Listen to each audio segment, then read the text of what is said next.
সাবেক প্রধান নির্বাচন কমিশনার কাজী হাবিবুল আউয়ালকে 3 দিনের রিমান্ড দিয়েছেন আদালত। এ বিষয়ে কথা বলছেন আইনজীবীরা, সরাসরি যাচ্ছে সেখানে। উনি আদালতে নিজকে সেভ করার জন্য সমস্ত বক্তব্য যে সরকারের উপর এবং জনগণের উপর দায় চাপিয়ে দিচ্ছেন। আর এটা ওইটা না, কাপড় ধোয়ার একটাই সলিউশন, চাকা অনলি ওয়ান।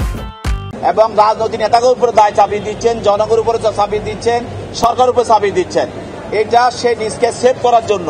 আমরা বলছি যে না, আপনার এটা জাস্টিফাই করার কোনো আপনার কর্মকাণ্ড অবৈধ এবং অপরাধমূলক যে কাজ, এটা আপনি নিজে অন্যের উপর দোষ চাপিয়ে নিজকে বাঁচানোর জন্য বা নিজের কর্মকাণ্ডকে জাস্টিফাই করার কোনো সুযোগ নাই।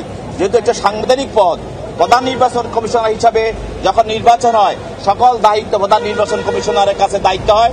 রাষ্ট্রের সকল যারা নির্বাচন সংক্রান্ত সকল কর্মচারী নিয়োজিত থাকে এবং বিভিন্ন ডিসিএসপি সহ বিভিন্ন এবং পুলিশ, বিভিন্ন এনফোর্সমেন্ট এজেন্সি সবাই কিন্তু প্রধান নির্বাচন কমিশনারের আন্ডারে থাকে। অতএব আপনি নিজে অন্যের উপরে দায় ছেড়ে দিয়ে দায় থেকে এড়াইতে পারেন না। এই জন্য আপনাকে এই দায় গ্রহণ করতে হবে। এবং এছাড়াও আরেকটি বক্তব্যে উনি বলেছেন, ওনাকে জিজ্ঞাসা করা হয়েছিল যে সেখানে প্রতি বছর যে টাকা দেওয়া হয় নির্বাচনের সময়, প্রত্যেকটা ইনকোয়ারি যারা হয়, বিচারকদের দিয়ে ইনকোয়ারি করা হয়, কমিটি করা হয়, সেখানে 20,000 25,000 করে দেওয়া হতো।